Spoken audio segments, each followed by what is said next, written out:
Welcome to the Ancestral Findings Podcast. This is episode 241.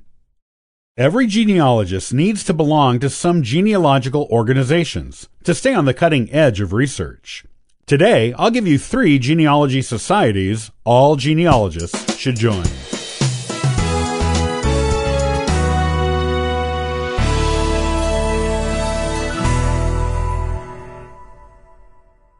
Even if you just do genealogy casually, you should join a few genealogical societies in order to learn about the newest research collections, research methods, and to read stories of genealogical successes that can inspire you. If you do genealogy professionally or as a serious amateur researcher, you probably need to belong to several societies in order to keep up on the cutting edge of the profession and hobby. Whether you are a casual or professional or serious genealogist, these are the 3 genealogical societies you should definitely join at a minimum.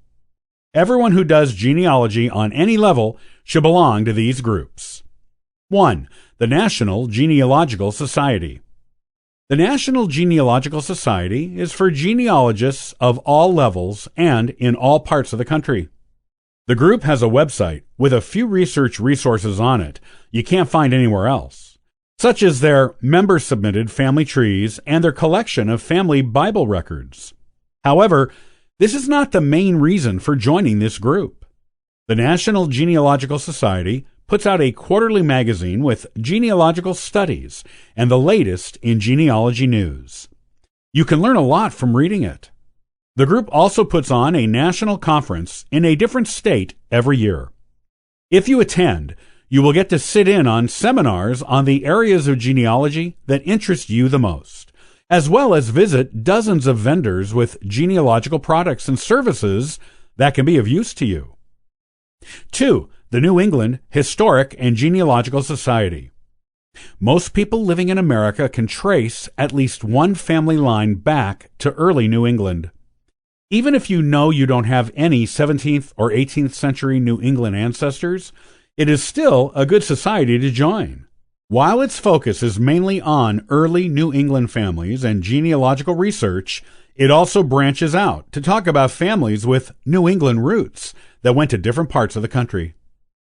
Its monthly publication, American Ancestors, talks about the history of the United States as a whole, and can thus be beneficial to any genealogist. It gives tips on using little-known research collections all over the country, talks about the use of DNA in genealogy, and provides case studies of genealogy research that you will find extremely helpful with your own research. If you happen to have New England roots on any branch, you will enjoy the vast database of New England research sources on the Society's website. If you have no New England roots, you can still access databases of old newspapers and historical publications from all over the United States through the website. 3. Your State Genealogical Society. Practically every state has its own genealogical society. Most have newsletters and annual meetings. Joining your state society can keep you up to date on the availability of research collections in your state, and give you the opportunity to meet and mingle with area genealogists, some of whom may be related to you if you have roots in your state, who may be able to give you a hand with your research.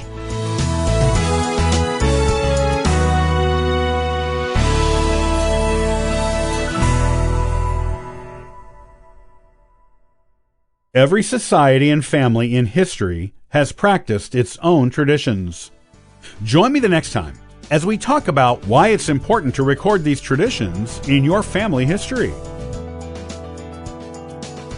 Thanks for joining me today. I'll see you next time on the Ancestral Findings Podcast. And for further info, you can visit us at ancestralfindings.com.